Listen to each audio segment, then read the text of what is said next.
because we were talking about like tax prep and like a resource.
So we have a quorum, so I think we can get started. I was going to give you guys a heads up. Today, we're going to be voting by touchscreen, not by roll call. So we'll see if we can figure that out, and we have a lot of voting to do today. And also, if there's a possibility we will run long. My goal is to wrap things up before 4, but if anybody needs to take a recess, if you know what I mean, just let me know, and we can have a recess and break and then come back again. Okay? All right.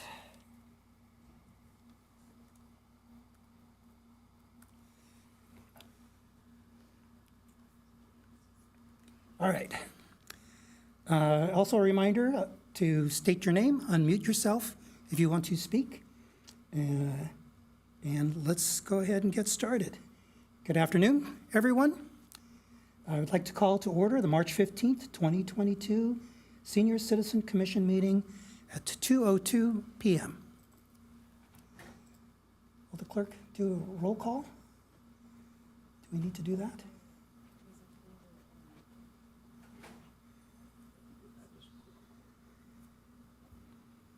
Is that also going to be touchscreen today? Just the voting. Yeah.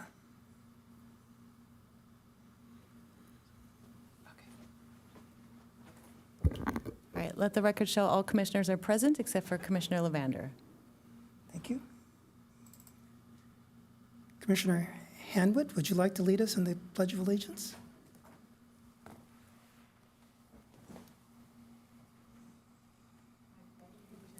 To the flag, United States of America, to the republic for which it stands, one nation, under God, indivisible, with liberty and justice for all.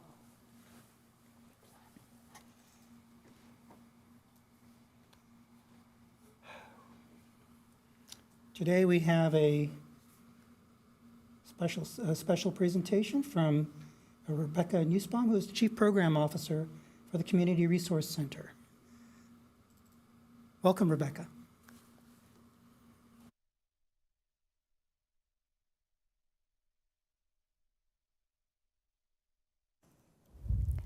Testing? Oh, there we go. Okay, good.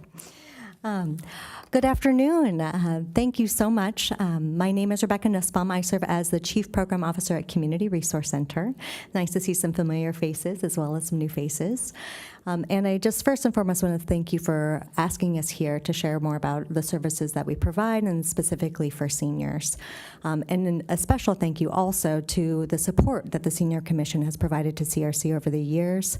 Last year in particularly, we were able to work with them and provide some additional senior services. I worked with Christy, and as a result of some funding that came through from starting with the commission here. So appreciate that and the work that you guys have been able to do to support us and to do the work that we are doing. And so today, I'm just going to share with you a little bit about CRC. Oh, that's backwards. It might be back. Let's see. Well, it looks like it's starting at the end. So let me just scroll through these slides. No. It's all correct. It's just we started at the end instead of the beginning. That is okay. So I'm going to share with you a little bit about who CRC is and what we do, and then specifically the services that we provide to seniors. And in just, not that I was eavesdropping, but from what I could hear over there, it sounds like we are familiar to some of you up there, but might be new as well. And so I'm happy to share kind of more globally what we do, and then with a more narrow focus specifically on our work with seniors in the community. So just want to share a little bit about, our origin story and our mission. And so CRC was founded in 1979. So we've been in the community for many years. And we really started out in providing some basic needs to the community. And we've grown since then quite dramatically to now be able to provide more comprehensive services to those that are in need in the community, and specifically those who are experiencing homelessness, hunger, or domestic violence as our main kind of area and programs. Our mission is helping our neighbors to create paths to healthy food, stable homes, and safe relationships. Our vision, of course, would be a community where there was no hunger, homelessness, or domestic violence, but unfortunately that is not the lived reality of many of our neighbors. And so where our vision is really is to be sustainable, reliable, a continuously improving organization, to have geographic accessibility to those that we are serving, and as well to provide, have a space to provide those services that are dignified for those that are in need. I want to just give a little snapshot of what the last few years have been like for CRC, and then I'll take a deeper dive into our programs for seniors. But obviously with the pandemic, a lot of things changed and our world changed, and much of the need in our community grew. And we saw that as a result of some of the work that we were able to, the demand for services, as well as the amount of services we were able to contribute to the community. And so the first you'll see is we had a dramatic increase in the number of visits to our food nutrition center. The first year in the pandemic alone, we increased by over 30% of visits per hour to our food nutrition center. And so we were really able to meet that need and serve the community.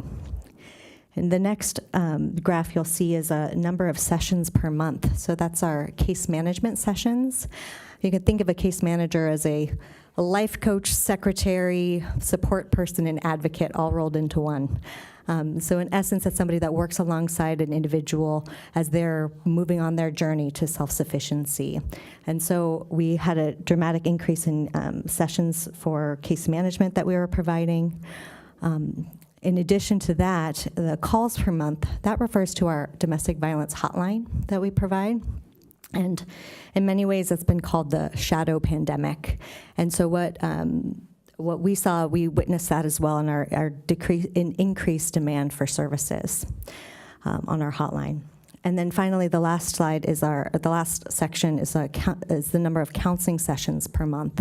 We also have many mental health clinicians on staff, and so we saw an increase of the demand for clinical services, as well as mental health became a real area of need with the impact of the pandemic. So with that, I do want to talk about seniors and the needs for seniors in our community, as well as how we're able to provide support for them at Community Resource Center. And so I want to first underscore that really seniors are at the center of the cost of living crisis here in San Diego. With skyrocketing rents, the affordable housing shortages, and the record-setting inflation that we are currently experiencing, really seniors are caught at the crosshairs. There's age-related obstacles such as fixed incomes, declining health, reduced employment opportunities, and diminished mobility that are really impacting them, that we're seeing the projection for the future is not bright for many of our seniors in our community.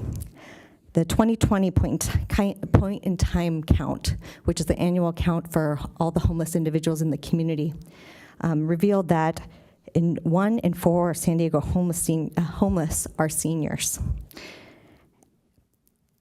And of the 2,000 homeless seniors in San Diego County, it is expected to triple over the next decade. And so there's really a growing need in this area that we're keenly aware of and intending to target our programming around. So again, just a little bit about what we do for seniors. And it was interesting in kind of dissecting our data because there's lots of definitions of who's a senior, meaning is it 65 and older, is it 55 and older? But for Encinitas, it's considered 50 and older in the group. And so when we're looking at our data of the folks that we serve that are in Encinitas, it's 49% of all CRC clients are age 50 and over. And for the Encinitas seniors, that's about 46 of all Encinitans that we serve.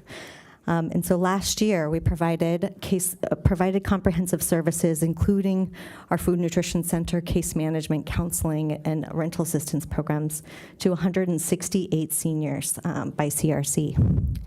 And so the main way that we serve them is really across all of our programs that are designed around healthy food, stable homes, and safe relationships. And so to go more specifically, I don't know why I keep on looking over here at this big graph, but you guys are all here, so let me look at this right in front of me. But to go more specifically into each program, which I think would be valuable, because I want you guys to be aware of what we provide as you are providing resources in the community, and then please, at the end, I'd be happy to field questions. But hopefully you're familiar with our Food Nutrition Center. I don't know if anyone, yeah? Excellent, wonderful. Well, we are a Gold Star certified food nutrition pantry, and what that means is that we have health-focused and client-focused food distributions. One of the innovative programs that was launched several years ago by nationally was the Fresh Rescue program that we are a partner in. And what that means is that we're able to go to about 11 grocery stores per week, where we're able to rescue produce that would have originally been going to the landfills. As grocery stores restock their shelves with new produce, they have to get rid of some of the produce that would be perfectly eligible for human consumption. So instead of going to the landfills, it goes to nonprofits like ourselves, and we're able to distribute that out into the community. We're talking fresh produce, lettuce, tomatoes, strawberries, the really nutrition-dense food. So we really want to provide a high caliber of food and nutrition for our community. In San Diego County, they say the San Diego Hunger Coalition estimates that 1 in 3 San Diegans are nutrition insecure. And so what that means is that they are not able to provide 3 nutritious meals per day for their family.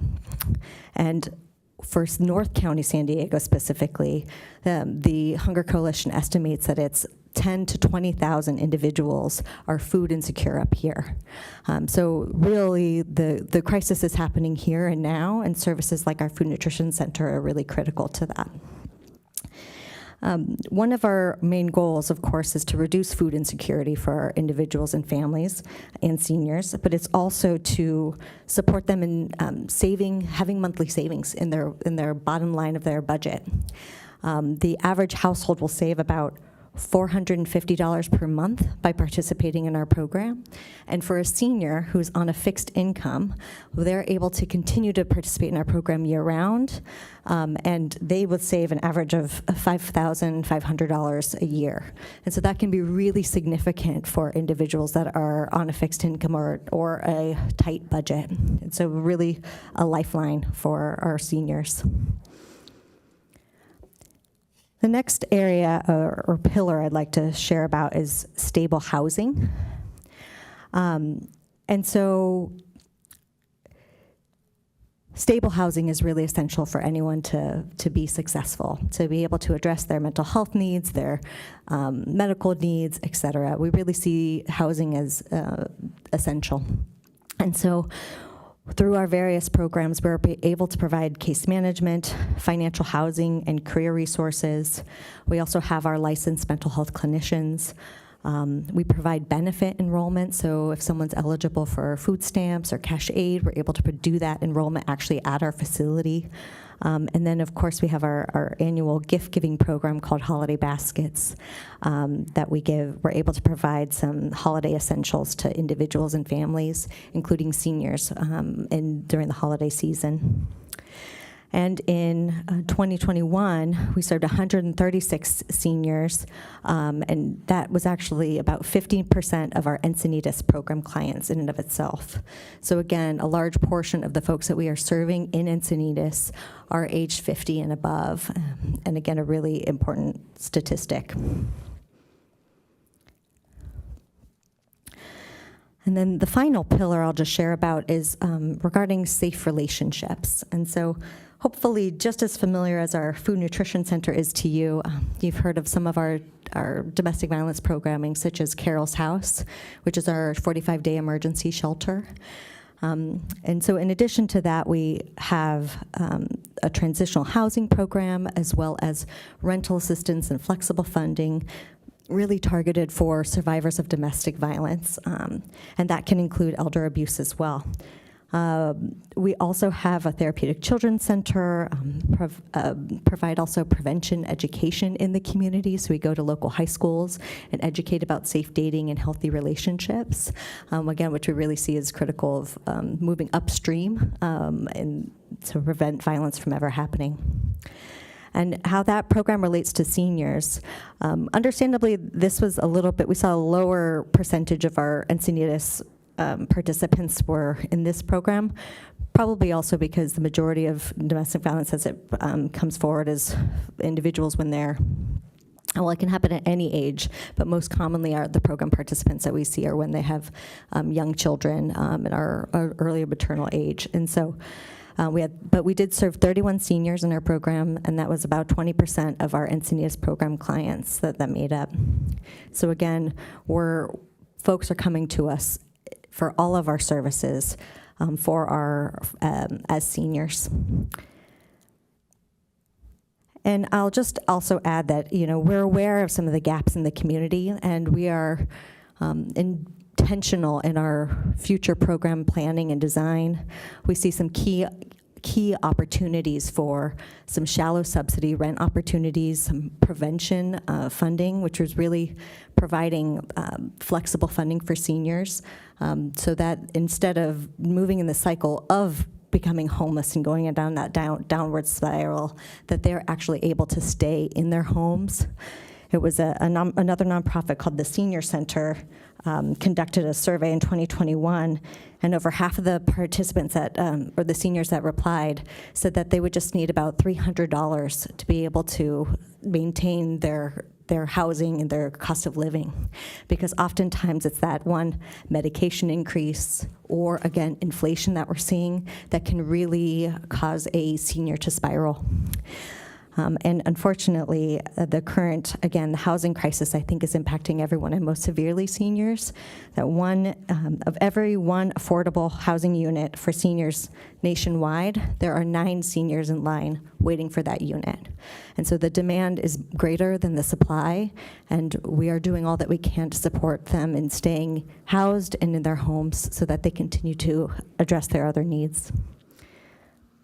I'm happy to answer some questions. I have some other slides about, funding and whatnot. I wasn't sure, again, how much information to give this group and the details you'd like, or understanding the focus on seniors and the work that we provide that way. But Do we want to see those slides? just a little bit about where our funding comes from. Would that be beneficial? And I tagged it on the end, but I think you saw it at the beginning because it was all backwards at first. But so yeah, just to know a little bit about where we do come, where our agency is funded. It is a combination. It's a 3-legged stool, of course. So we do receive government funding, which underpins a lot of our major programming, in particular for rental assistance and such. So that makes up about 39% of our funding. However, we also have public funding, which is from our community members, from our events, from our foundation supporters, and so that is the majority of the funds that provide our support to continue to operate services. And then we'll do a plug for our resale stores. We do have 3 resale stores in North County, in Encinitas, Carlsbad, and San Marcos. And the proceeds that come from those resale stores generate about 15% of our budget as well. And so when you shop, when you donate there, you are supporting us in our community and providing those services. And I'll add, it's one thing to know where our funding comes from, but it's also important to know where it's going. And so just to underscore that 80% of our funding is going directly to our program services and the support that's required to make that happen. And that's a really high percentage for nonprofits themselves. And we just want to, I think it's important for our community to know that we are putting our money where our mouth is and really like providing the services to the community as they are needed.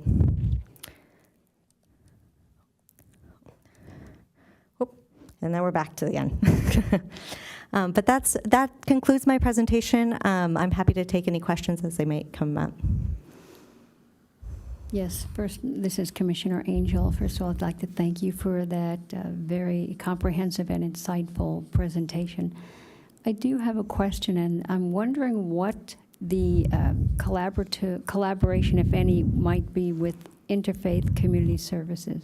And can you speak to that? Yeah, absolutely.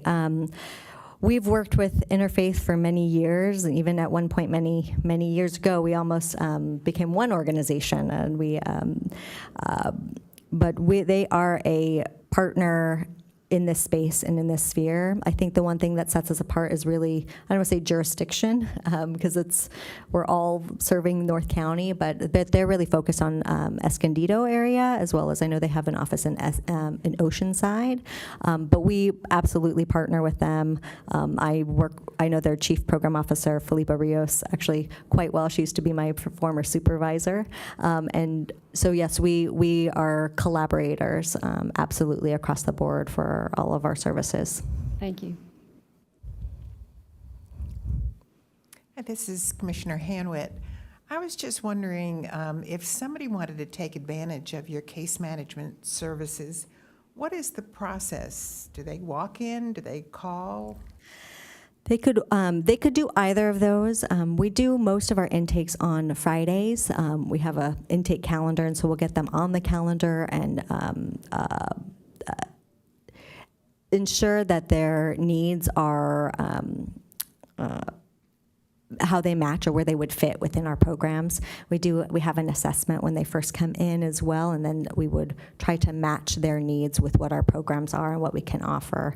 Most oftentimes, I have the static numbers for each of the programs, but I'll share with you in actuality, many of the program participants are in many of the different programs together. And so someone that's receiving case management will also receive food assistance. Someone that's receiving counseling will also receive case management. And so we really are able to provide services to folks in a variety and comprehensive way. But they're welcome to, I would probably initially direct people to our intake phone number if they would like more information, again, just about what services we have. And then if it is domestic violence related, we do have a domestic violence hotline specifically for that as well, where we can field those calls. Yeah. Thank you, Rebecca, for your time. Yeah, my pleasure. All right. Okay, we are at item 5 on our agenda, oral communications. Clerk Gilliam, do we have some speakers today? We do. We have 2, Scott Plattenberg and Deanna Minusi. And Scott, you can go to the podium first. And just as a reminder, you each have 3 minutes to address the commission. Hello. Thank you. So I submitted this nomination for the Senior Citizens of the Year for people who I feel really strongly about, and so I thought I would come down and talk to you about it too. And I'm not a confident public speaker, so I'm going to read from my phone. I am honored to nominate 3 seniors for Senior Citizens of the Year with special lifetime achievement recognition for their passion and devotion to the children of our community. These 3 deserving nominees have made a positive impact for so many over a long period of time. Rick Lochner, Patty Lochner, and Mike Calise have organized the recreational soccer program at Encinitas Express for 20 years. Mike has performed many other duties for the club for even longer, and both Rick and Mike are former board presidents. The recreational soccer program at Express has served thousands of children and their families in our community over those 20 years. And I'm sure that many of you reading this nomination, I submitted it via email, have benefited directly from their service. Rick and Patty created a positive spirit of community unrivaled in our local youth sports scene. Unlike the competitive side of the program, the recreational soccer program welcomes all athletes, regardless of either their level of play or their ability, through scholarship partnerships with Los Angelitos nonprofit, to pay. Rick and Patty were in charge of all aspects of the program, including player registration, volunteer coach recruitment, team formation, referee recruitment and training, practice and game scheduling, and general problem solving and resolution. Patty and Rick always strived to make the youth sports experience positive for all participants and always tried to provide more opportunities for play, including free preseason clinics and a postseason rec tournament that Rick founded and organized all by himself. Scheduling and maintaining the fields for both rec and competitive play has been Mike's primary responsibility these past years, but he has held nearly every role within the club and is the de facto club historian. The children in our community deserve varied and positive extracurricular experiences. Rick, Patty, and Mike have dedicated themselves to help provide those experiences for so many children for so many years. It is fitting that after their final year of service, they be recognized for their great contribution to our wonderful community. And I hope that you agree and select these three friends and partners in service as Senior Citizens of the Year. Thank you. I also wanted to add that in true rec soccer spirit, they would love to share the spotlight with anybody else, and I'm sure there are a lot of deserving nominees that you're probably considering. So, yeah, thank you. Thank you for speaking today, and thank you for your nominations. Thank you.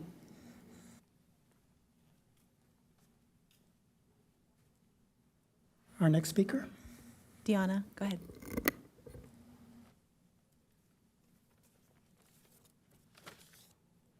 Okay, good afternoon. So my name is Diana Minusi, and I am the Adult Services Librarian at Encinitas Library. I would like to communicate today the news on the San Diego County Library expanded hours and how it will be implemented on at our branch and for our community. Beginning Monday, April 11th, we will begin our expanded hours for the public. Back in March 8th, our director notified staff, the Friends of the Library, municipalities, school districts, and Board of Supervisors of our expansion. The infrastructure changes began, including security, janitorial, and systems. This is a big plan. March 28th will be the first day when staff can give details to the public. So I will only be able to answer questions up to a certain extent. This is, there will be Library Week, and we will begin our social media campaign announcing the hours and the locations for the public through flyers on the front doors, branch bookmarks, and website updates. Staff will begin the new schedule Friday, April 8th, which is the beginning of the pay period, and that's the reason. Staff scheduled to work Saturdays and or Sundays under the new hours will report to work on April 9 and or 10, depending on their scheduled days, even if the library will not be open to the public yet.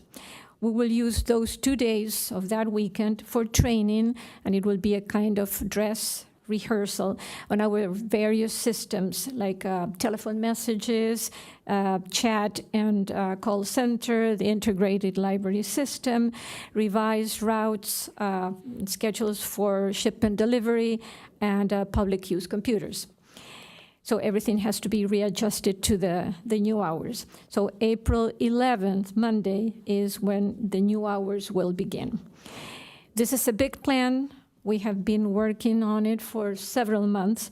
Our library director has expressed appreciation for all the staff from throughout the organization that helped create and refine the plan. We have been working on the plan for extended hours for the past several months to be able to offer the community the best service to our customers at hours that are more and most convenient for them. So there's been a lot of thoughtful dialogue with labor partners and staff. Yeah, okay. So April 11th is the date. New library hours will begin. So thank you. And remember, April 17th, Sunday, is a holiday and the library will be closed. So new hours at the library expanded starting April 11th. Thank you. Thank you for speaking today, and thank you for the updates on the library. Okay. Do we have any questions? Commissioner Koblenz, do we have any Just point of extended... order, we can't have any interaction here because it wasn't an agenda item. Next time. Yeah. Thank you. We are at item 6. Are there any changes to the agenda today? No. Item 7, approval of the minutes. Do we have a motion to approve the February 15th, 2022 minutes? Commissioner Angel here. I'll make a motion that the minutes from the last month's meeting be approved. Commissioner Angel makes the motion to approve. Do I have a second? Commissioner Hanwood, I'll second that. Commissioner Hanwood seconds. Let's vote.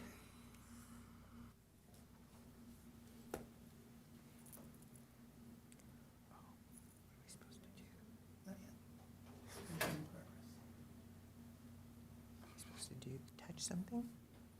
Not yet. It's gonna. Oh, here's voting.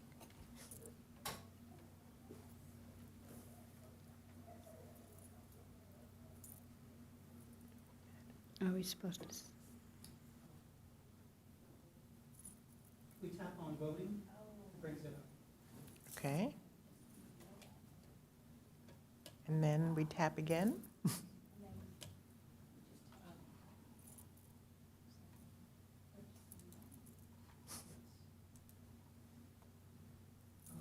Yep, motion. Oh. We gotta do the motion again? So, sign this, you. Okay, and then,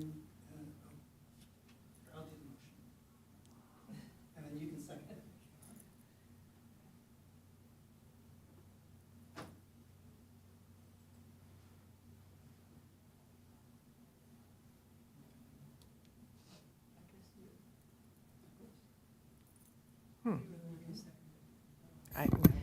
Do we need IT assistance? We may. What happens next? Can you second it again? Kiernan, can you hear me?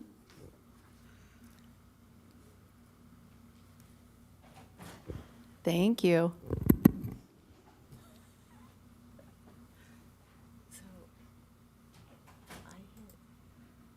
Oh, no, you just click start voting when you, after you do the motion. So at first, Chair Angel motion, and then it disappeared, and now it has Chair Leahy's motion. Yeah. Click resume if you want. The first one's not. Is that the issue? Or is it? Well, okay, let's do reset. Yeah, then you can just do this first and second. Let me do it? Yeah, you can type it in with the arrow. Oh.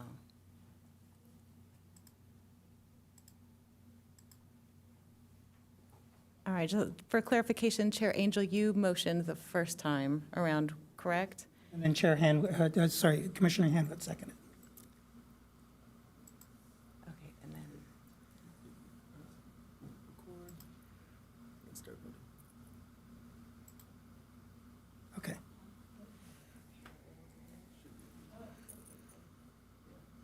If you don't see it on your screen, then click the agenda voting button. Right. Box next to you. I was late, so I'm marked as absent. Oh, and then you just. Oh, okay, then what is your vote? Yay. Yay. Yeah, so you can go back to, you can redo the roll call after. Okay. So just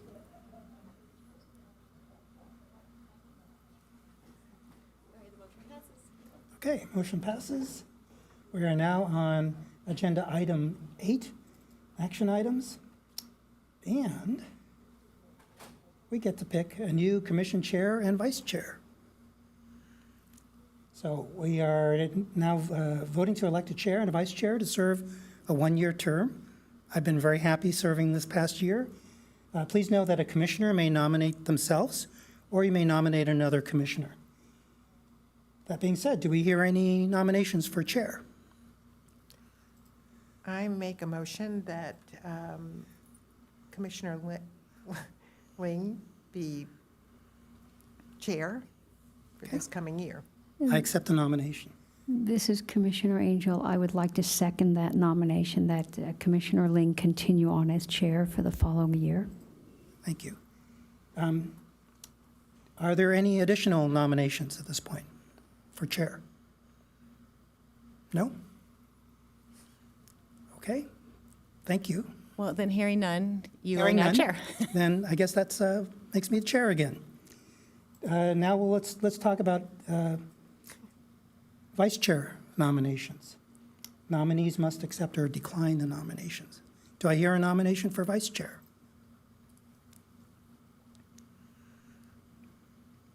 This is Commissioner Hanwit. I make a motion that Commissioner Angel remain on as vice chair. I second that. Well, there, Do you accept? I do accept. Are there any other nominations for vice chair? None. Hearing none, nominations are closed. And Commissioner Angel, you are the vice chair. Okay. All right, on to agenda item 8B, the annual work plan. So first off, let's look at the 2021-22 work plan as currently documented. Are there any other outcomes that we want to add to this work plan, or do we want to move forward and talk about the next one? Does anyone have anything to add? Point of clarification, this is Commissioner Angel. Are we only speaking about the number 1 community outreach at this point? We're speaking about all of them. All of them. This is Manager Goodsell. Monthly, I update the outcomes based on what is discussed here at the monthly meetings. And I believe all the outcomes have been recorded on the work plan, but if I have missed anything, please let me know and I can add it.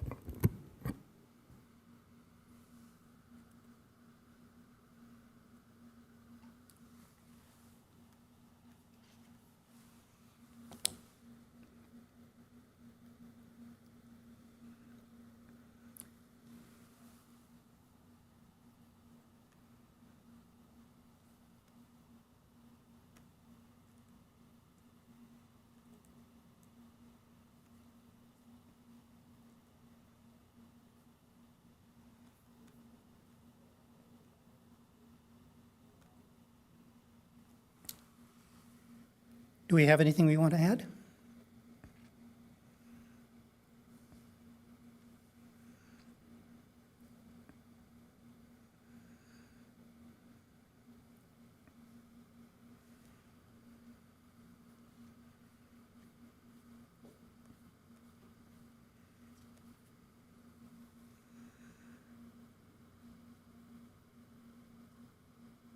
This is Commissioner Angel. I'm not seeing the other ad hoc committee that myself, Commissioner Hanwit, and maybe I'm just missing it. No, it would have just been the last. It was Commissioner Farley, Commissioner Hanwit, and Commissioner Angel that we formed a subcommittee. I didn't see that. This is for last year?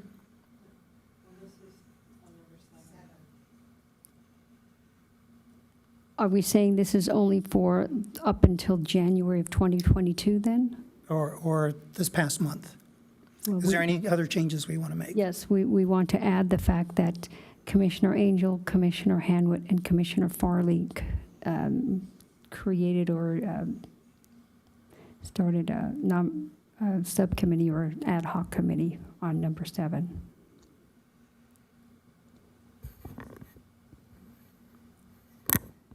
So for number 7, I do see that Angel, Hamlet, and Farley are the ad hoc for goal number 7, explore practices and policies of other jurisdictions. Is that correct? Okay, I'm confused. I was thinking that there would be something over on the right under, we're assigned to that, number 7, but I'm not seeing where it says we actually have an ad hoc, or is that also just implicit? Column number 2 is the ad hoc, so if I scroll to the top, you'll see members involved. You'll see stated goal in column 1, Right. column 2, members involved. The members involved are the ad hoc, and if I scroll down to goal number 7, you'll see the ad hoc consists of Angel, Hamlet, and Okay. Farley. All right, thank you very much for Oh, sure. clarifying. Okay, any other comments or additions that we want to make to the outcomes for the previous work plan? We're good? Okay, let's resume where we were last month and start talking about the 2022-2023 work plan, starting with the first section, which is community outreach. I guess we can look at what's been there before. The number 1 in the previous work plan was to attend city-sponsored events as city ambassadors. Do any of the commissioners have any changes that they would like to make to that? This is Commissioner Angel. No, my question is, if these items are all still pertinent, can we just move them over to the new work plan? I agree, yes. So I wanted to make one change to this one, and that was to add the words, after Ascend City sponsored, I wanted to add local community events. And I don't know if that's, some of the examples I had in mind is, in the past, I don't think we were able to represent Senior Citizen Commission in some of these events, only attend on behalf as private citizens. But one example was when we were invited to judge at the Lions Club speaking contest. It would have been kind of cool to say that Commissioner Angel and I were there on behalf of the Senior Citizen Commission. Is that, if I add the words and local community events, is that acceptable?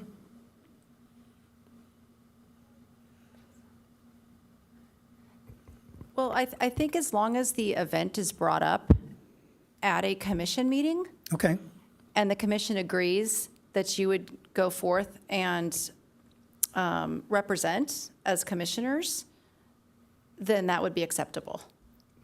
okay. How do the other commissioners feel about that change?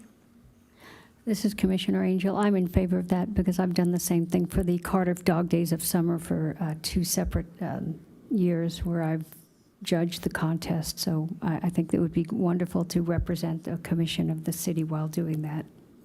So, point of order, do we need to go through motions and voting for this, or? You can go through, and what we can do is when I bring this back with your comments and suggestions, then you can make a motion Okay, to adopt it perfect. or to make any changes. Does that sound good? Yes, Commissioner, point of clarification, please. yes. So I'm understanding we're keeping the intention, the impact and how we are going to through the year is what we're going to work on in the next couple months. Is that true? So we have this month to work out the details, and next month's meeting, we will be reviewing and approving. Okay, thank you. This is Commissioner Farley. I have a question about community outreach and was wondering for grand openings of these new assisted living homes that are opening here in Encinitas, if we as a group should represent the city and go to some of these grand openings. Like, for instance, there was a new assisted living community that just opened up right there off of Manchester.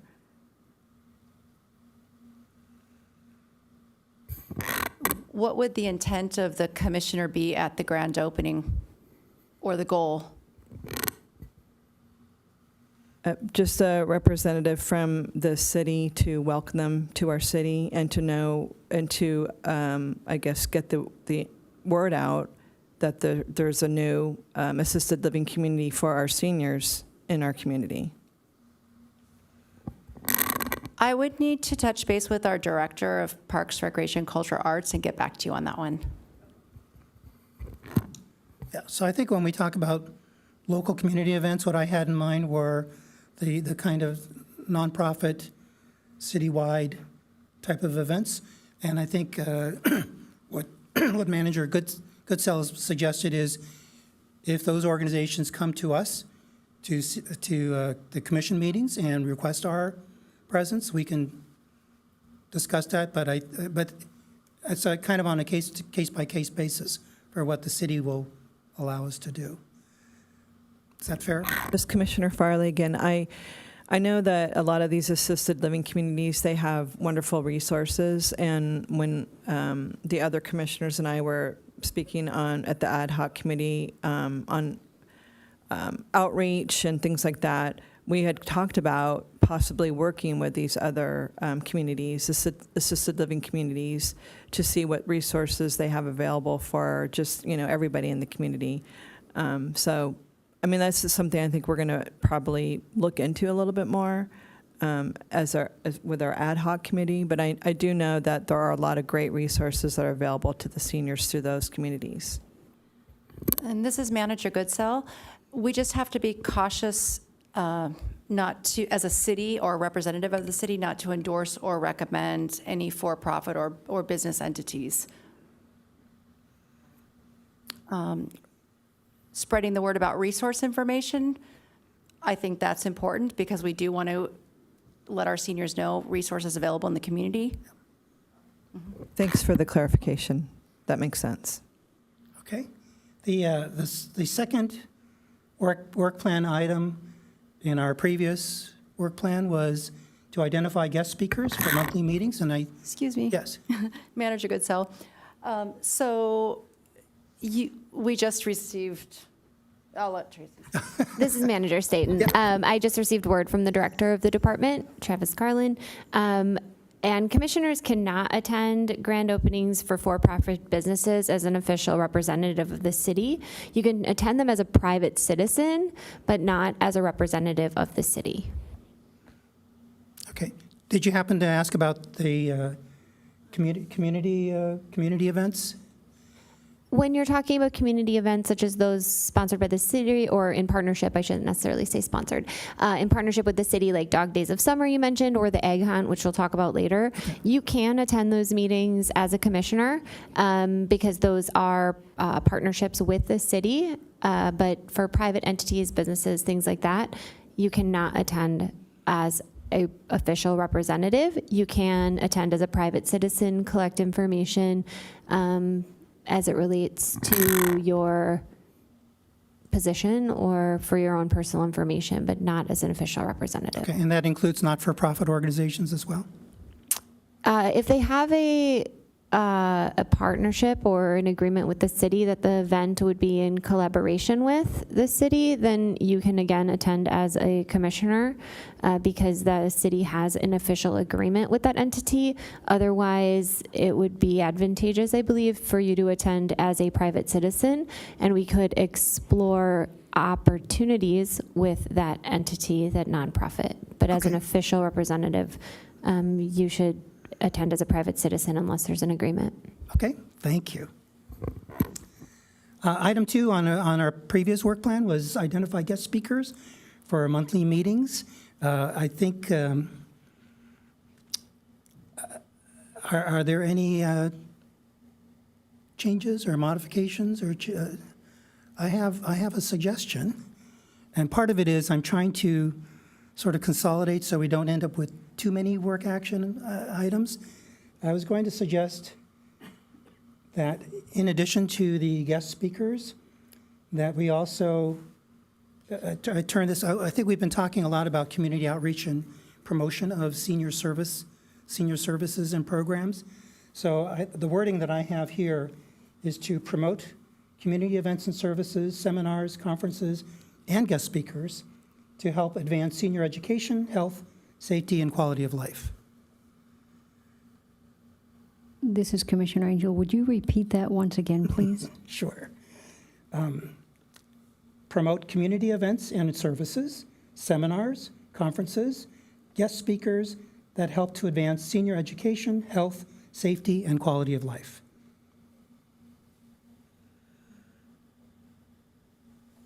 So I have a question. Sure. This is Commissioner Hanwett. So this is still separate from one, or is this a combination of one? Well, I think that's what's up for discussion, is do we want to make this a separate community outreach work action item and keep guest speakers separate, or do we want to roll it into one? I'm okay either way. Separate? This is Commissioner Angel. I like the idea of keeping them separate at this point. Okay. So we'll keep the guest speakers for monthly meetings separate. Is there any interest in adopting this other work plan item? Yes? Commissioner Koblenz, I think that might definitely be an opportunity that we can engage at a much greater level. Yes, I believe it should be a separate department. Okay, so here's the reason I have this item in here. Part of it is that I know that there is a general interest in this commission, the commissioners, to do more outreach and promotion of activities for seniors and events as well as services. And I'm looking for, we've kind of talked a little bit about what kind of vehicles we want to use to do this kind of promotion. There's been discussion about websites. Commissioner Farley has suggested a newsletter. So there's a lot of different ways that we can combine this kind of, this particular work plan item into something, depending on what that vehicle is. We don't know what it is yet. I'm just giving our city staff people some heads up on this.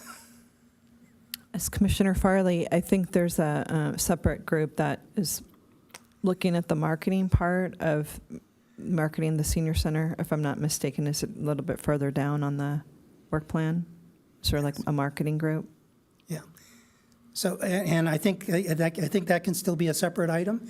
What's interesting is, as we've been talking about the work plan for this year, is we see opportunities for a lot more cross-pollination and collaboration between the different work plan items. For example, if one work plan item needs money to do something, we have another work plan item that does grants.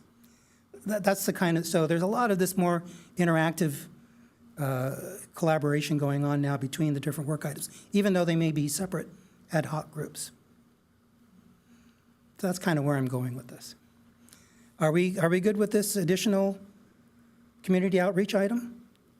And Manager Goodsell, I can give you the text for it later on. Commissioner Koblenz, I'm sorry, clarification. So you're suggesting that we make it the whole big thing and not separate it? I'm suggesting, as the other commissioners have expressed, to keep guest speakers as a separate work plan item, and to add this new one, which is promoting community events and services that address the needs of seniors. Perfect. Thank you for clarification. Sure. Okay. I have a question on, would all of those commissioners be on this ad hoc committee? Oh, thank you, yes. So I was going to say, for community outreach, my suggestion would be for all commissioners to be involved in community outreach, and it's only the special projects that we do ad hoc groups. Do we have an issue with that? Is that acceptable?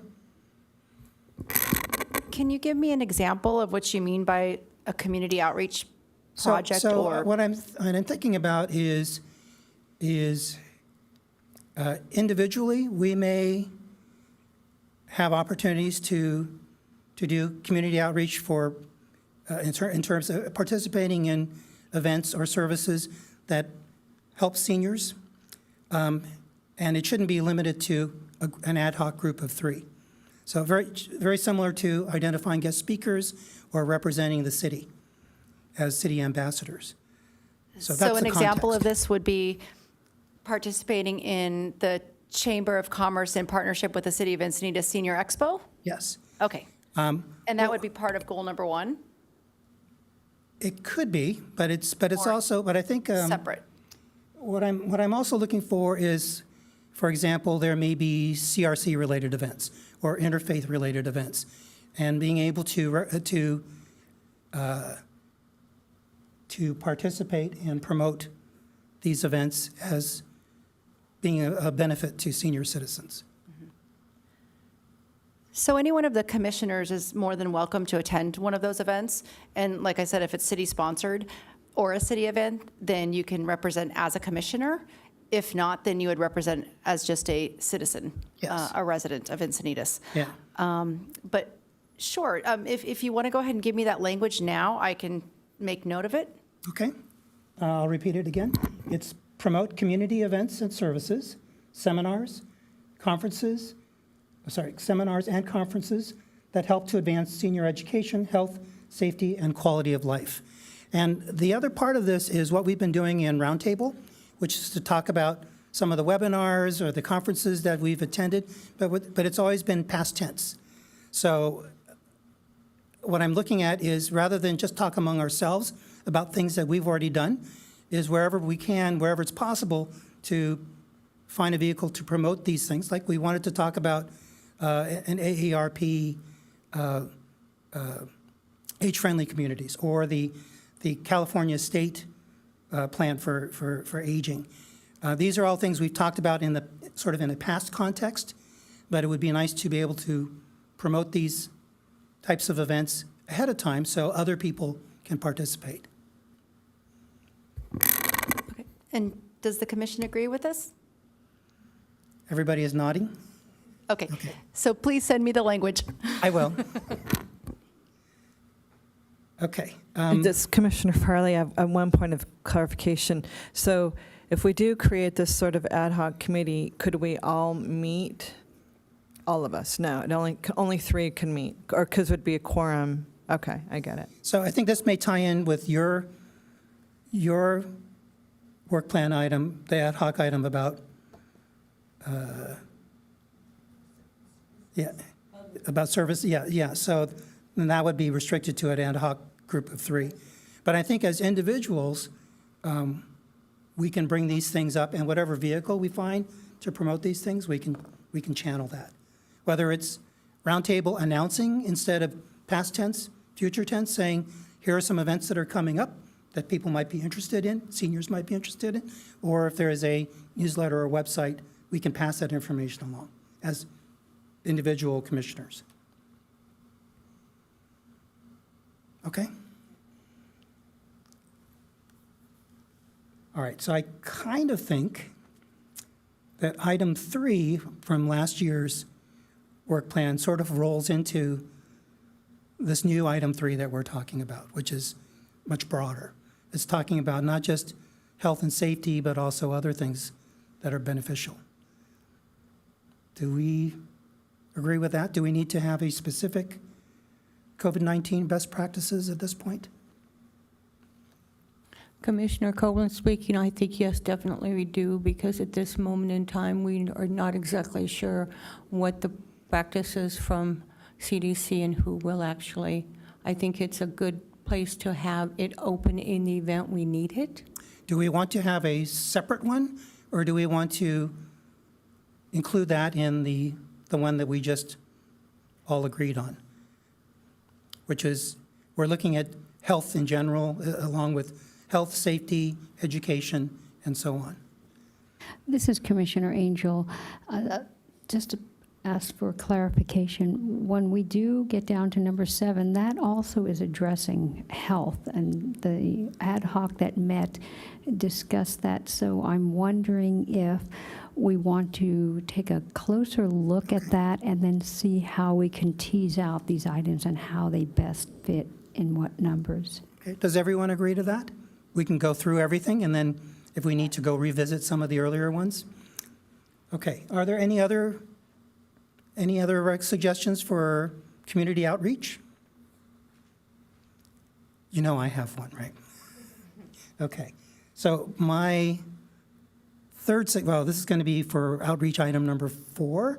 My suggestion is for commissioners to engage as organizers and volunteers with local community service organizations and the Community and Senior Center. This is my suggestion that we all put our money where our mouths are and do volunteer work. We don't all have to do it, but it's out there. This is Commissioner Angel. Could you give an example, please? I can give a few examples. One is I personally volunteer 1 day a week for senior nutrition, for senior lunch, an hour and a half. So these are not necessarily big time killers.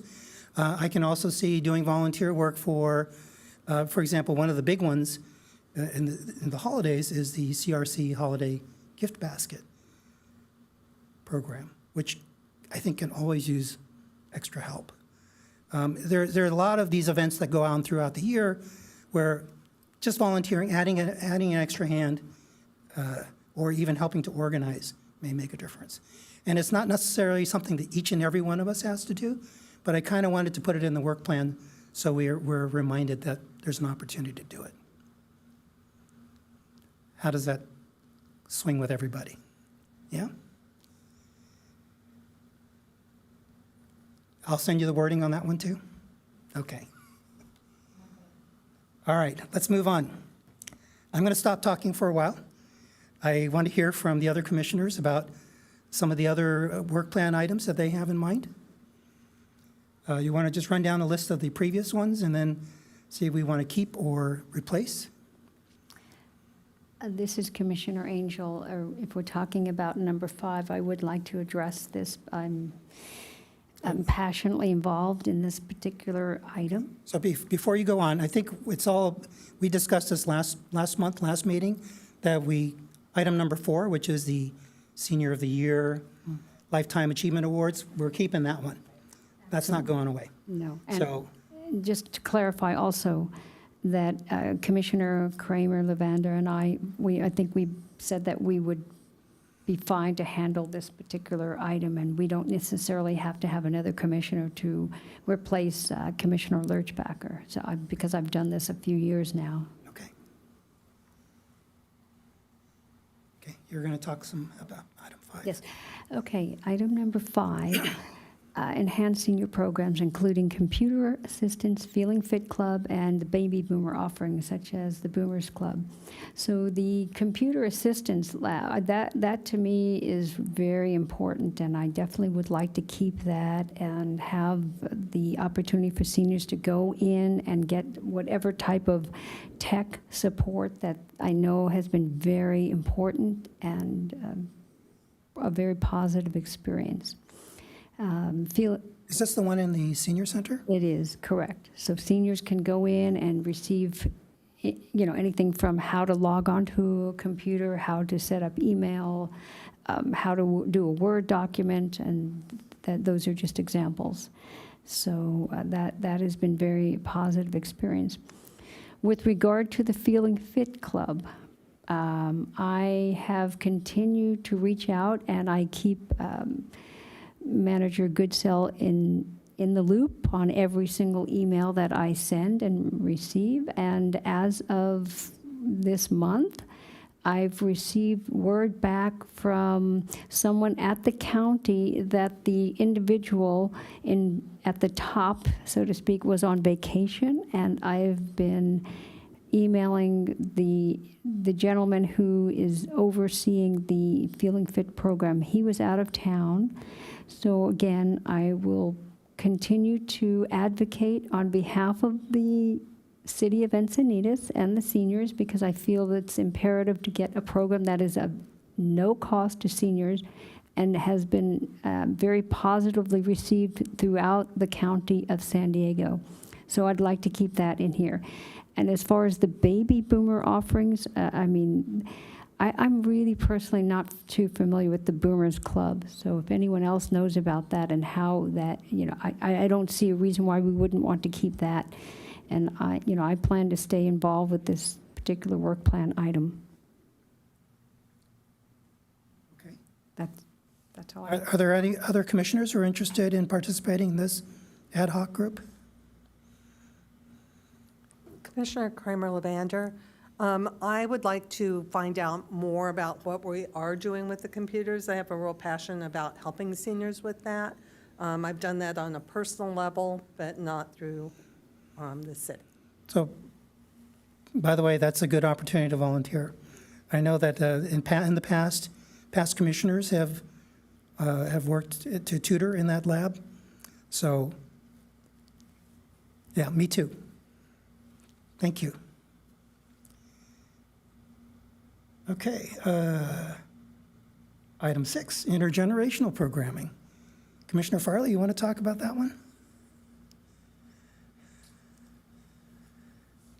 Well, we have been emailing back and forth, Commissioner Ling and I, about pretty much keeping it as is, except that we would, with the survey results, what we had thought we would do is look for existing programs, existing intergenerational programs within the county, and collaborate with those programs and try to implement some of those programs that were shown on the survey to be of kind of a priority for our seniors here in our community. That's kind of what I came away with it. So I think the goal on the left remains the same, but the outcomes that we're looking for, in addition to what was listed at the top, is also to follow through with the results of the survey and see if there are any programs out there that already exist, and then see if there's opportunities to create new ones. I think we essentially had said that, why reinvent the wheel, because there are a lot of intergenerational programs already that exist that they're doing it well. So we kind of want to borrow that information based on those survey results and maybe implement something like that, within our program here in the city. And this ties back to what we were talking previously about outreach and promotion of activities that are good for seniors. So kind of ties back into the community outreach and potentially into I think we're talking about item 7 when we get to that. I did mention to Commissioner Ling that I have a big interest in doing like an intergenerational garden. I don't know if I could put that as a goal as part of the work plan, how that would work, but also when I spoke to the other ad hoc committee about, and we were, Commissioner Hanwett was talking about the grants. She said that there are some grants available for gardens.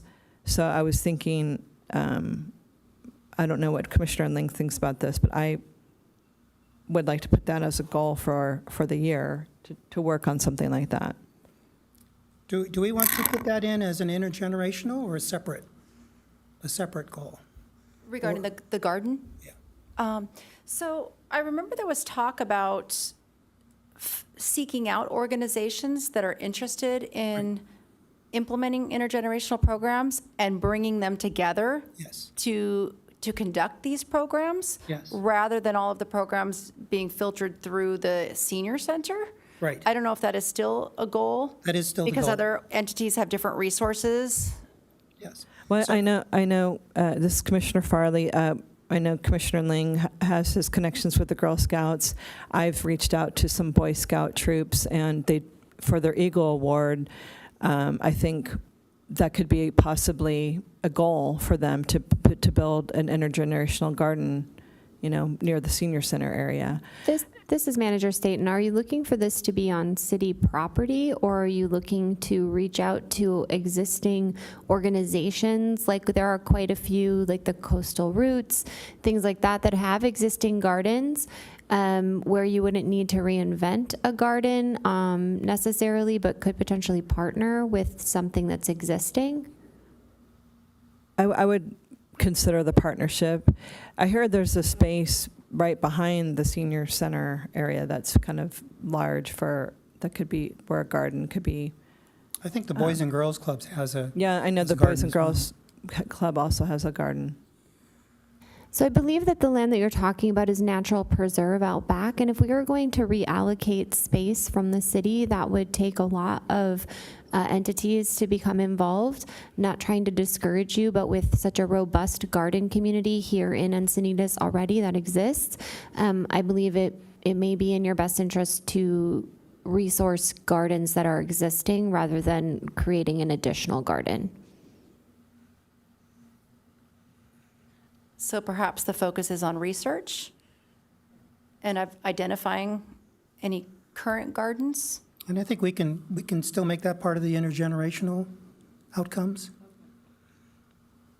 And I don't want to discourage you if there is land that you would like researched. That is something that this committee could certainly do to research city land, but it would require a lot more robust work than using an existing Well, I could land. research it. I know that the school district has that garden off of Quail Gardens. So, I mean, I don't know if they would allow like a little piece just for like seniors. I mean, it seems like it might be a reasonable request, but I could reach out maybe to the district. Yeah, this is Manager Staten. Researching, I mean, if you're looking at intergenerational, what better way to combine that than already working with a school district? There are other entities within the community, and I think that the commission would be well served to research the possibilities to do something like you're passionate about with those entities. Thank you.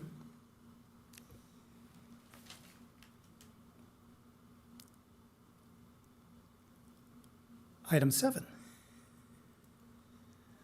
This is Commissioner Angel. So Commissioners Hanwood, Farley, and myself met to discuss this item and how we could tighten up the verbiage, which we talked about last month. That was a goal, that there's a lot of wording here, and we wanted to condense this and yet still have the core of the goal. So when we met, we brainstormed and thought about how we might have this particular goal remain in the work plan, because it was important for those of us on this ad hoc to keep these items. And we reworded number 7 from what we're reading right here now to read, and I've sent this to Manager Goodsell. I believe I forwarded you the email that, okay, great, she's saying yes. And basically, we're rewording it to say, explore best practices and policies of other jurisdictions in the county and at the state level to identify, and then we have some bullet statements here, healthcare, housing, referral services, and preparing for in-person programming coming out of the pandemic. So what we did was we took these items that are incorporated into number 7 about safety, referral, social services, mental health and wellness, and homelessness, and we categorized them into these 4 areas, and then we just amongst ourselves at this ad hoc just assigned ourselves to these items. So the discussion I would like to have is how we might look at another item that we just previously discussed that also talks about health care. And are we, double dipping, so to speak? Do we need to look at how health care is being addressed on the work plan overall? Because for me, this is very important to look at these items that are very impactful to seniors in our community. And I think identifying these items in the way we did as far as health care, housing, referral services, and then again preparing for in-person programming is important. So I'd open this up for discussion, and if there's no specific change, then I would want to make a recommendation to the entire commission that we adopt this new wording for number 7 and see if everyone agrees.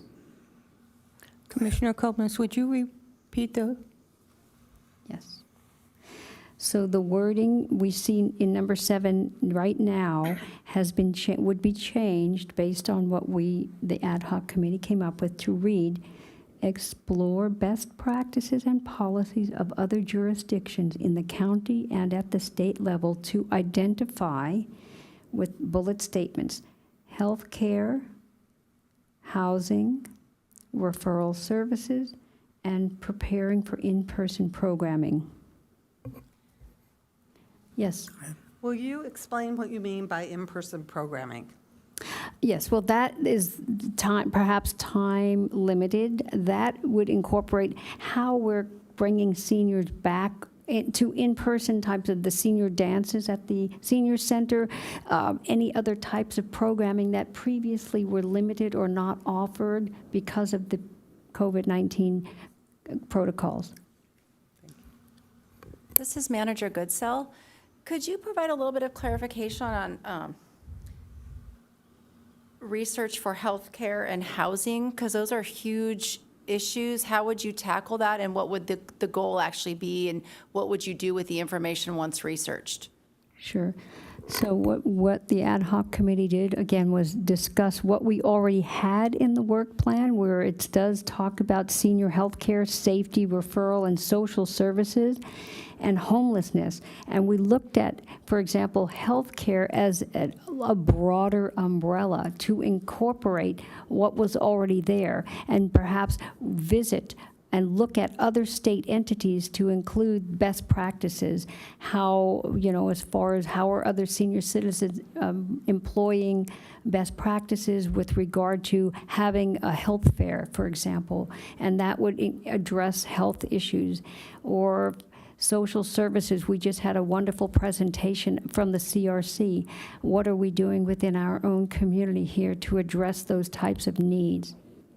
And as far as housing, we certainly know that has been a critical issue within the city of Encinitas, the housing and the those seniors that are impacted. Commissioner Koblenz, thank you, Commissioner. I applaud the concepts. A little bit concerned it's too big. I work with the homeless and housing, and I love the idea. I just think it's too big, and to limit an ad hoc to just 3 might limit our abilities to find some of these answers and implement some of them to move forward. That would be my only concern. This is Commissioner Hanwitt. I think one of the other things that we talked about in our ad hoc committee meeting was being aware of what was happening at the local and the state level, like the Master Plan for Aging or Age Well San Diego, so that we would be informed about what the county was trying to do regarding homelessness or regarding housing, and the same thing at the state level, so that we're not just in a little bubble here if we were reporting back about what's going on. And I agree 100%. It's big. It's big, and that is a concern of mine. I sit on regional task force and the We Count and the homelessness. I think if we were to take a couple of those and divide them into smaller groups, then we could focus more on homelessness and housing, and then do health and aging and education. Just feedback, my opinion. Thank you so much. Thank you. And that's why I brought this up, because we did have health addressed on another work plan item. So I'm wondering, that's why we're here, to discuss this and brainstorm and come up with the best possible work plan. So this is Chair Ling, and I agree with Commissioner Koblenz. It is a lot for an ad hoc group of 3 to tackle. But I see this as sort of a complementary goal to one of the community outreach ones that I had proposed, in that there will be, the reason why I wanted all commissioners to be involved in that particular one is there's an opportunity here for us to funnel what we learn to this ad hoc group. I don't want to open up the fire hose to you guys, but I think the more people who are available to gather and collect information and attend events, collect their thoughts, identify what the potential outcomes are, and then funnel that into the ad hoc group, that may be a way for us to we don't feel like we're biting off more than we can chew. This is Commissioner Farley. So what we had talked about is possibly having Commissioner Hanwit handle the housing, which would also encompass homelessness, because she's already been on a lot of the master plan of aging, their task force meetings. She's been on a lot of those Zoom meetings. I was going to take healthcare, and then I think Commissioner Angel was going to take the referral services, and then we would try to research some programs or meetings that we could attend, and then report back to the general commissioners to get their feedback, and maybe do outreach in that other group that was formed by Commissioner Kramer-Levander, you had a comment? Yes. So as Commissioner Kolbitz, sorry, I mispronounced. It's a big group, and you broke it down in those 3 parts, where it's like rather than having one ad hoc is having those certain ones, because I look at it and preparing the in-person programming is what I'm passionate about, and there's no room for me to be on that ad hoc. Karen is really involved in housing and would be a great asset on ad hoc that was addressing that. So it's like if we group all those together, I think we're limiting the people who are passionate about it and can bring input to it. That is the trade-off with having these ad hoc groups of 3. But go ahead. Commissioner Kolbitz, is it possible then, instead of just having an ad hoc, do it like we did item number 1 and have all commissioners there?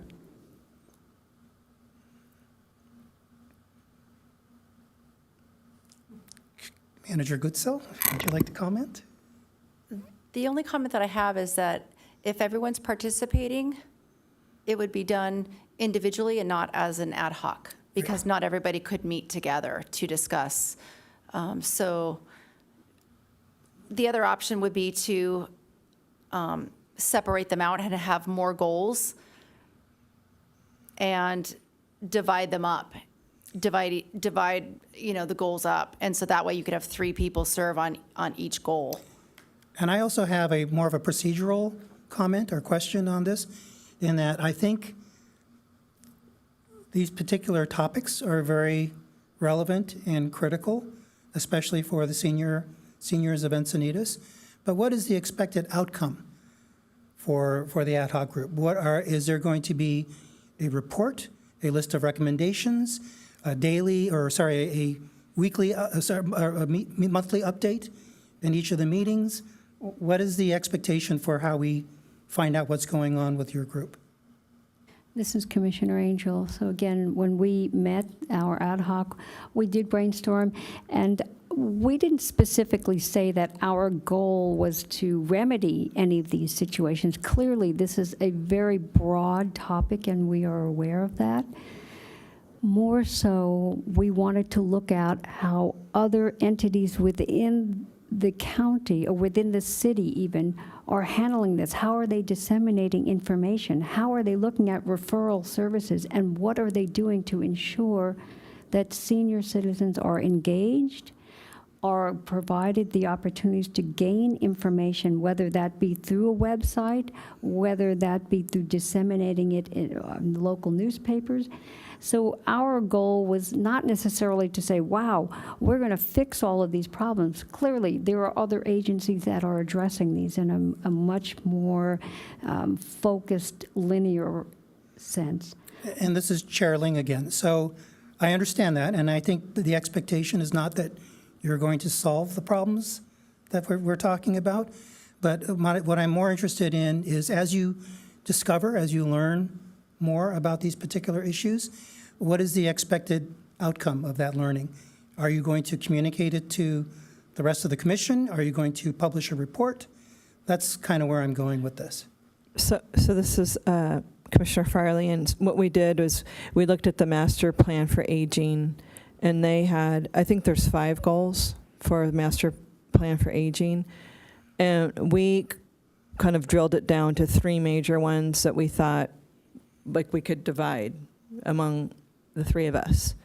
As I said, Commissioner Hanwett was going to take the housing, which also includes homelessness, and she would look to see what the master plan for aging, what sort of meetings or information is coming out of that related to housing. She would take that. I would take healthcare, and then Commissioner Angel was going to take the referral resources or the resources. Correct, right. And our goal is to keep the rest of all of us commissioners in the loop on what's best practices. What are they doing? What's going on? So it's an informative type situation, and that we can ensure that the information is in fact disseminated. Okay. We can, again, this is open for discussion. Right, and this is Commissioner Hanway. I just want to add one thing, and that is that, we all come from different places, so everybody has experience in different areas. And we thought this might be a way to be able to share information. For some people, it might be very basic because they're already involved doing that in another part of their life. But for others, they aren't aware of what's going on. So it was a way to bring back at each commission meeting a brief report of what we had found out during the month, or about opportunities for learning that people could take advantage of. I'd like to address Commissioner Goodsell. Is this information not already available in some form by city, state, and local government? Yeah, so this is Manager Staten.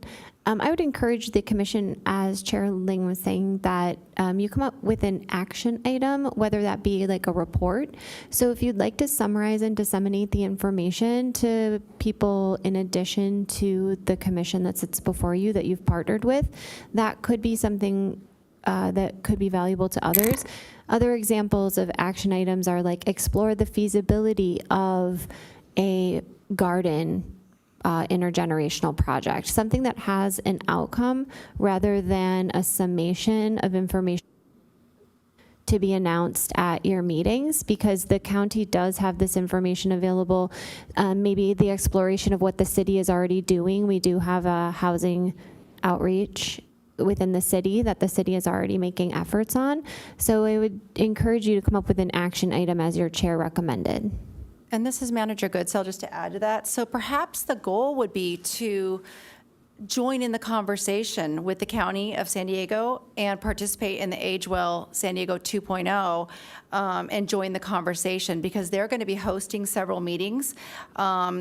A little blurb here, Aging Independence Services will host several meetings to gather input on the future of Age Well San Diego. We invite you to join us on the dates listed below to set the vision for the future, explore projects, and determine goals to accomplish together. And the key areas are health and community support, housing, social participation and inclusion, transportation and community connections, and dementia and brain health. So perhaps the goal is to partner with the county to start the conversation on Age Well San Diego, which covers all your bases. Right, this is Commissioner Hanwin, and that I just followed links, starting at the Master Plan for Aging, and came to Age Well Housing, and said I just sent an email and said I was interested and got signed up. So I'm on the task force that they have, and they're going to meet monthly. And that happened right before we met as a ad hoc. And my thought was just to bring this information that's happening so locally back to the commission so that everybody is aware of what's going on. And this is Commissioner Angel. To further clarify, that is the goal, to partner with the county, as Commissioner Hanwood just specified, by following their meetings, by attending, to gather that information. So in essence, it is a collaborative effort. Correct, because the county is pulling together the experts and the community members and the advocates for senior citizens. So they're organizing all of this. And so I think to participate and communicate with them, and then bring that information back to the commission would be really wise. So could we restate the goal? Yes, okay, so do you want me to, we can reword that and then send that to you to have that verbiage in there that our goal is to collaborate and work with the county on these goals that we've identified? And report back to the commission. And report back to the commission. Correct, you can send me that, but how does the commission feel about that? I mean, I'm assuming that these county organizations are implementing some of the goals outlined in the master plan for aging. That's my focus. Because we as a state have been tasked with rolling out these programs for our seniors by a certain date. I think it's 2030.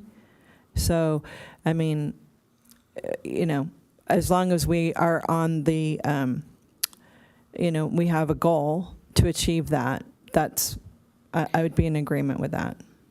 So this is Chair Ling. I think it's important to know what's happening at the state level and the county level. This commission represents City of Encinitas and Encinitas seniors. So when we look at that context and we participate actively in those activities and those discussions, we should also be looking at what does that mean and how do we make that happen in our city. So when you report to the commission, if there is a summary at the end of the year, it should always be in the context of the city as well. Commissioner Koblenz, I agree with Commissioner Chair. So if I might add, maybe part of the verbiage would be to participate in an active way. Mm-hmm.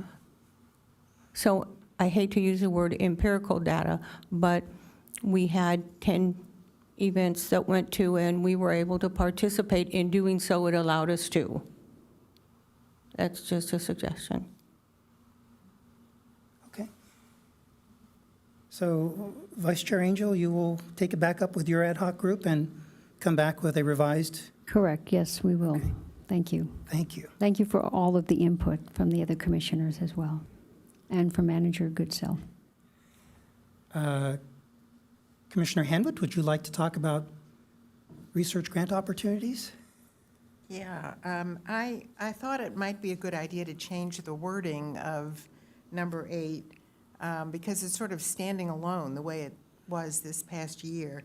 And I was thinking that what might work better would be to say, work collaboratively with Senior Commission ad hoc committees to determine programs requiring grant funding, research grant opportunities, and submit proposals.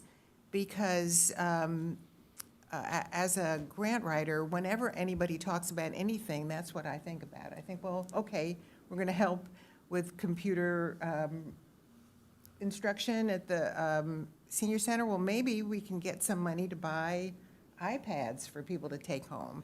Or with the garden, there's got to be money out. There's money. So I think that this doesn't really stand alone. It's supporting all the other ad hoc committees. I agree with Commissioner Hanwood. Any other comments, or do we want to incorporate those changes into that action item? Okay. So I have are there any other work plan items that the other commissioners would like to discuss or add? This is Commissioner Farley. I just have a question about the grant item. If I want to work with Commissioner Hanwitt on maybe, like, let's say a grant for the garden, but I'm not on the ad hoc committee, how does that work? You just tell her. You would relay that information at a commission meeting, and we, if need be, we could agendize it. However, you'd want to discuss that in an open public meeting that's been promoted to the community, publicized. Mm-hmm. So, for example, if you wanted to add it to the next meeting's agenda, you make that request here. It becomes a future agenda item, and then we can formally discuss it in the next meeting. And it would just need to be seconded by somebody, and then it could be added to the next agenda. Otherwise, 1 week prior to the meeting date, you can complete an agenda report. You would type it up and then submit it to staff 1 week prior, and we could add that to the agenda. Okay. Any? I briefly want, this is Manager Goods, I briefly want to go back to the Senior Awards Program, just to make a comment. To date, we've only received 3 nominations, and the deadline is March 17th, which is this Thursday at 4 p.m. So whatever you can do to spread the word and promote it, I would greatly appreciate it. This is Commissioner Ling. Is there an opportunity to extend the deadline?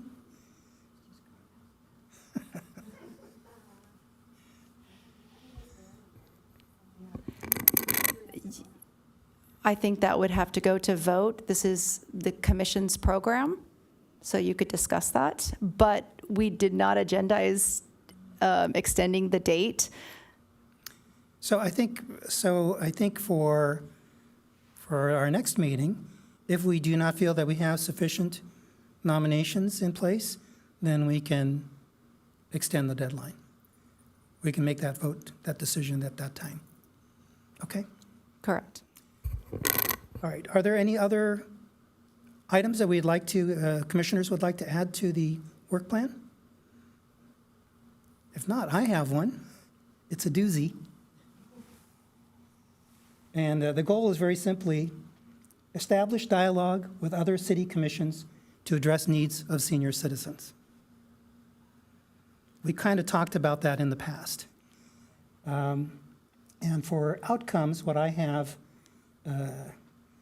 is maybe a little bit obscure, but it's find appropriate channels to communicate with other city commissions on issues that affect or of interest to Encinitas senior citizens. And some examples might be the mobility element with the Mobility and Traffic Safety Commission, and housing guidelines for seniors and aging in place with the Planning Commission. So I have tried to do a little bit of homework as to how we might initiate that kind of discussion, and it's actually pretty much what's been recommended by the managers, which is to send a letter to the respective commission and to appear as a private citizen in a public, the public speaking section. And that basically kind of opens the door and gives us an opportunity, unless the letter itself is enough to trigger an agenda item on the other commission, in which case they may invite us to talk. Clarification, Yes. Commissioner Koblenz. So it appears, I agree with you 100%. I think it's probably one of the most valuable things that we can do to show up at other things. So really, it's just, are you suggesting it being an agenda item, but as I understand it, we can't do that as a commissioner, but we can as a private citizen? Not necessarily. So if we are, for example, I'll use as an example, the Intergenerational Activities Survey. That was a collaboration with the Youth Commission. And what made that happen was there was an ad hoc group in the Senior Citizen Commission that wanted to look at intergenerational activities, and there was an ad hoc group in the Youth Commission to work with seniors for intergenerational activities. So there was some synergy there, and that allowed there to be a joint activity. For mobility and traffic safety, there is an ad hoc group for the mobility element. And if we can establish a dialogue through, as maybe initially as, well, a letter can be sent as representing the commission. That's formal, and that's been done before. And maybe the initial contact in terms of speaking, maybe signing up for the 3-minute presentation in front of the respective commission. There's an opportunity there that may open the doors to, for example, if that commission says, I have an ad hoc group, that this is right up our alley. If you have an ad hoc organization that would also like to have that dialogue, we can open that up. And that works, I think, for both both organizations that I had mentioned, the Mobility and Traffic Safety Commission and the Planning Commission. So is it a project on the work plan? Could you give me the verbiage? Yes, I'll read it again. It's not in the past work plan. It's being proposed for the new one. So the stated goal is establish dialogue with other city commissions to address needs of senior citizens. And the outcomes would be, at least the wording that I have for it, is find appropriate channels to communicate with other city commissions on issues that affect or are of interest to Encinitas senior citizens. Examples might be mobility element with mobility and traffic safety, and housing guidelines for seniors and aging in place with the Planning Commission. There may be others, but those are just two I tossed in, and the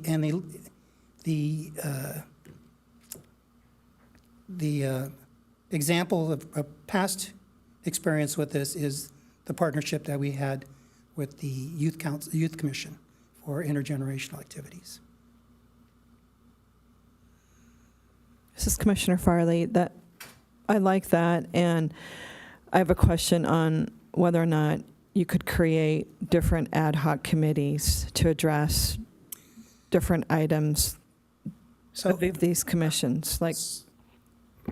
This is Manager Goodsill. As long as you have separate goals, so each goal can have 3 commissioners working on it as an ad hoc. Where I'm going with this is that, because of your experience with housing, it'd probably be good to create an ad hoc committee with Commissioner Hanwitt and anyone else who might be interested in the housing part, and collaborate with the other commission that does the housing part. Actually, I'm hoping that Commissioner Hand would want to be in this ad hoc group. So that's the other way to solve this problem. So the two in particular, so the reason why I kind of want it to be, I want it to be a single work plan item is this is kind of a big experiment. And what I don't want to do is to create a whole series of work plan items and have them all flop because they're all based on the same premise. So I want, and by the way, I think you guys all know by now things move very slowly in City Hall.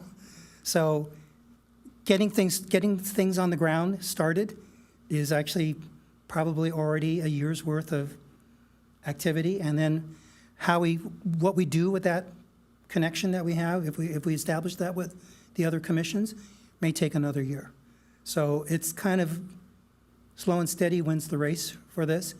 If we are successful with this one work plan item, and we're only talking about potentially addressing 2 commissions, we may want to expand that for the next year's work plan. That's my suggestion. This is Commissioner Angel, and I just have a comment. Mindful that we're talking about the housing now over 2 different work plan items, and now I'm wondering when the other ad hoc gets together, perhaps to streamline, we don't necessarily have to have housing addressed in both separate items. I think it's important that we do, because one of the things I think the Planning Commission is interested in understanding is what does, Rebecca from CRC mentioned this, what is the definition of a senior in Encinitas? And how does that apply to the housing plan and housing needs of seniors? And they have not gotten a good definition. And one of the things that we can potentially contribute is at least to start the discussion. And then decide if we need grant money to fund a study, or if there's a study that's already out there that we can pull in. Same thing with mobility, there is already a mobility element. There's already a consultant working on it. The reason there is a separate ad hoc group in the mobility and traffic safety group is that we don't want to burden the consultant with every question that comes from that commission. So instead, they funnel it through that one ad hoc group, and that group disseminates that information to everybody else. Then in terms of the work plan items that deal with housing, that is a resource that whoever ends up working on this intercommission work plan item can go to as a resource to get feedback and information. So I think it's still relevant. Thank you. Then could we add another work plan item to identify what is a senior citizen in the city of Encinitas?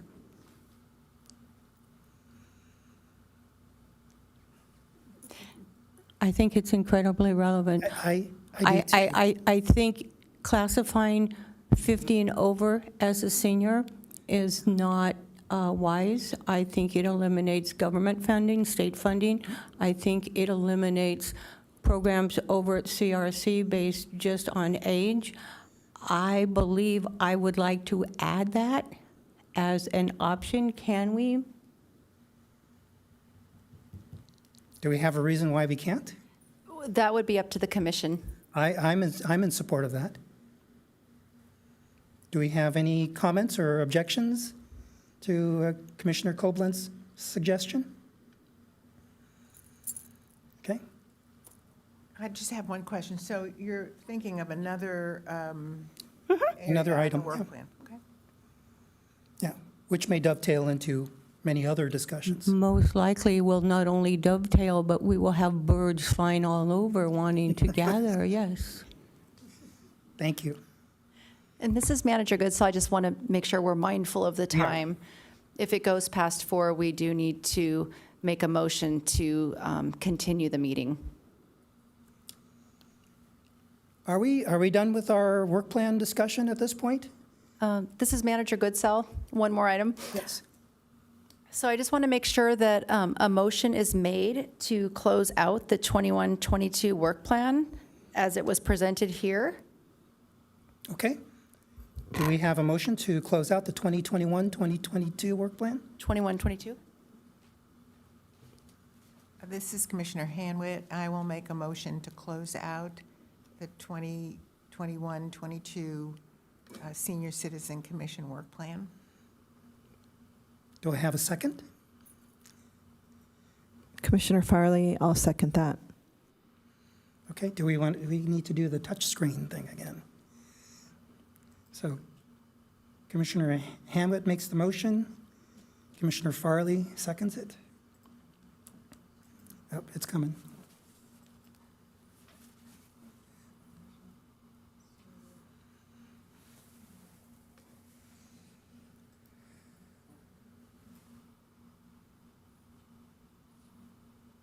Okay, let's vote when we're able to. We have to wait.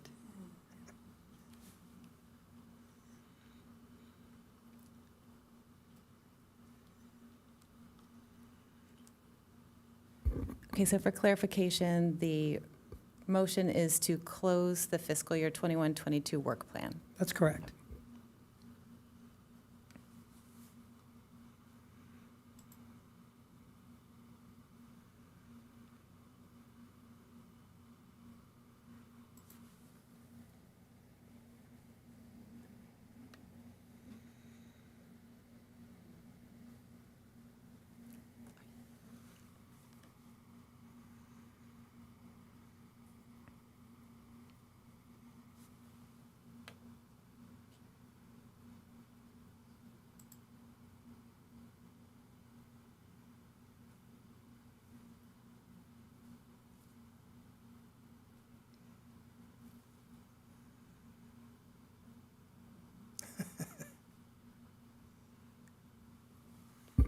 All right, and the motion passes unanimously.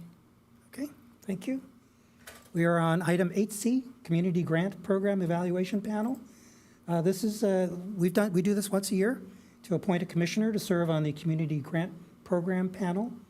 As you know, commissioner may nominate themselves or another commissioner, but the panel also likes it when they have commissioners come back who've had previous experience. So I would actually like to start the nomination to nominate Commissioner Hanwitt, who served last year. This is Commissioner Angel. I would like to second that nomination, that Commissioner Hanwitt continue on with her appointment. Are there any additional nominations? Okay, hearing none, nominations are closed. And, oh, do you accept? Thank you.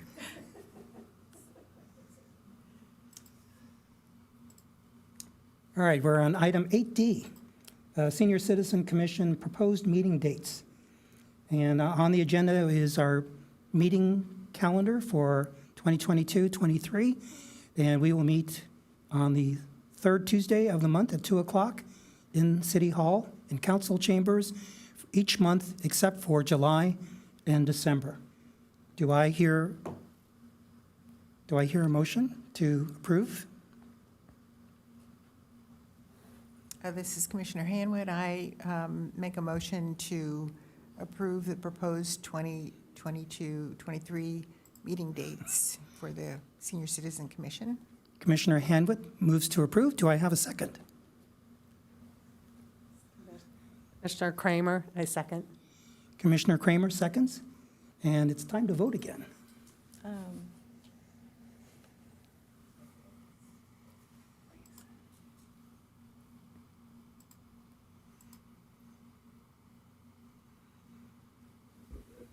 We're going to call roll because it's saying it failed for lack of second when there is one. Okay. Okay, so if you're in favor, when I call your name, say aye. Chair Ling? Aye. Commissioner Farley? Aye. Commissioner Hanwitt? Aye. Commissioner Angel? Aye. Commissioner Koblenz? Aye. And Commissioner Kramer-Levander? Aye. And passes unanimously. All right, moving right along. Item 8E, purchase of fitness equipment. We voted on this last time, but because it was not in the agenda, we have to vote again. So this is for the purchase of fitness equipment, the air walker for the senior center outdoors, $5,000. Do I have a motion? This is to- Manager Goodsell. With delivery and installation, it's $6,020. Okay, $6,020. Do I have a motion to approve? This is Commissioner Angel. I'll make a motion that the approved amount of $6,000 plus is, goes to buy this equipment. Do I have a second? This is Commissioner Hanwood. I second that motion. Commissioner Hanwood seconds. Do we want to do a roll call vote again? I'm going to see if it'll let me do it here on the computer. We're doing roll call. Okay. All right, Chair Ling? Aye. Commissioner Farley? Aye. Commissioner Hanwitt? Aye. Commissioner Angel? Aye. Commissioner Koblenz? Aye. And Commissioner Kramer-Levander? Aye. And it passes unanimously. Thank you. Okay, last thing in our agenda for Section 8, 8F, City of Encinitas website feedback. So this was, and I think this came out as a result of discussions from last meeting. Is that correct? That there were some concerns about the current website and presentation of information to seniors, and we were expected to provide staff with feedback for improvements. Is that something we want to do in this meeting, or do we?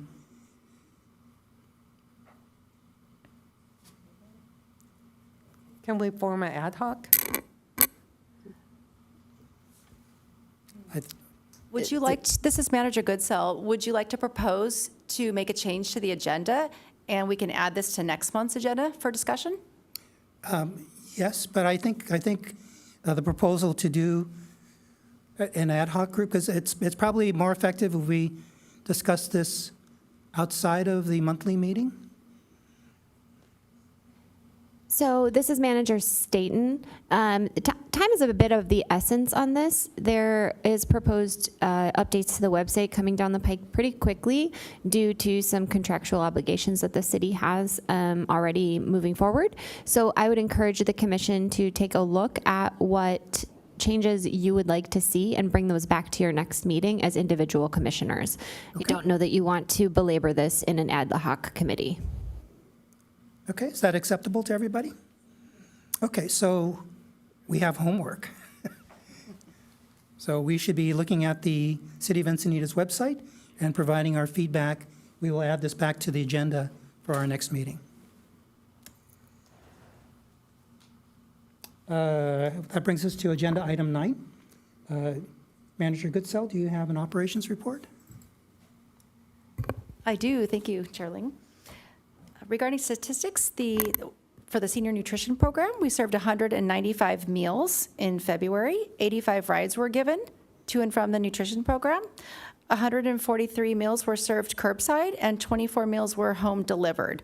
And there was a total of 504 non-nutrition program participants in February. The Spring Recreation Guide is out, and registration began March 7th. We're happy to say that some of the programs have already filled up and even have waiting lists. Regarding staffing, we have hired a recreation supervisor for the center, and we are very excited. She's going to start on Monday. She has municipal background in program development, coordinating summer camps, planning community events, and working in senior nutrition. Can I say her name? I think so. Her name is Elle Muse.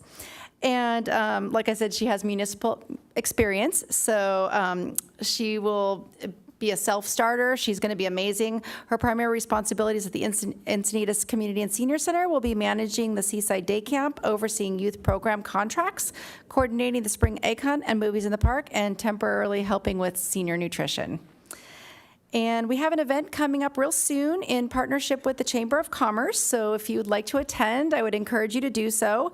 The Encinitas Chamber of Commerce, in cooperation with the City of Encinitas, will be hosting a business and community expo at the Community and Senior Center on Tuesday, March 22nd from 5:30 to 8 p.m.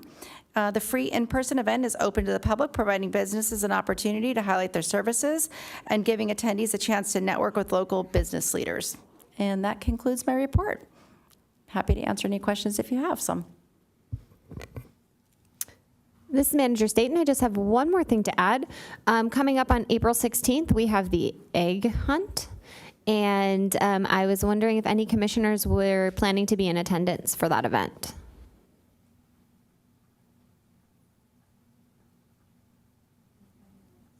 Again, that's on Saturday, April 16th.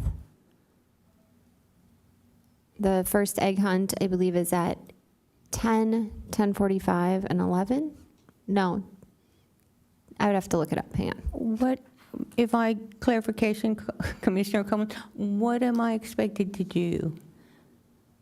You would be greeting the public, welcoming them to the event, providing directions on, we have different fields set up for different age groups. Okay, I'll be happy to.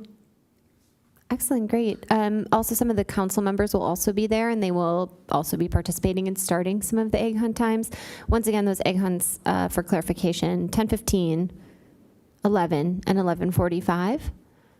And we would love your volunteer time, participation in whatever capacity you'd be willing to This be is present. Chair Ling. I'll volunteer. I'll volunteer as well. Commissioner Kramer-Levander. Is the time just for that, for like the hour, or is it for the whole day? You are welcome to come for as much or little of the event as you'd like. Oh, okay. Commissioner Farley, I can volunteer for a part of it. Okay, and as time gets closer, if you could provide a bit more detail on the timing of that, that would be preferential, just so that we can plan for. So you said 10 o'clock, the 10. The first hunt is at 10:15. Staff will be on site at 6:30 a.m., and then the majority of them will be arriving at 8. So you're welcome to come at any time between 8 a.m. and 1 p.m. when the event wraps. Oh, okay. So I'd probably be there, between like 8 and 10, or but for the first egg hunt, for the end of the first egg hunt, 8 Okay. until 10:30. So that'll be like around 10:30. Yeah. Okay, great. Thank you. Okay. Item 10, Commissioner Member Initiated Agenda Items. There are none. Do I have any future agenda items this time? No? Commissioner reports. We are kind of pressed for time, so if you have one, please keep it very brief. None? Okay. So, the March 15th, 2022 Senior Citizen Commission meeting is hereby adjourned at 3:59. Thanks, everybody.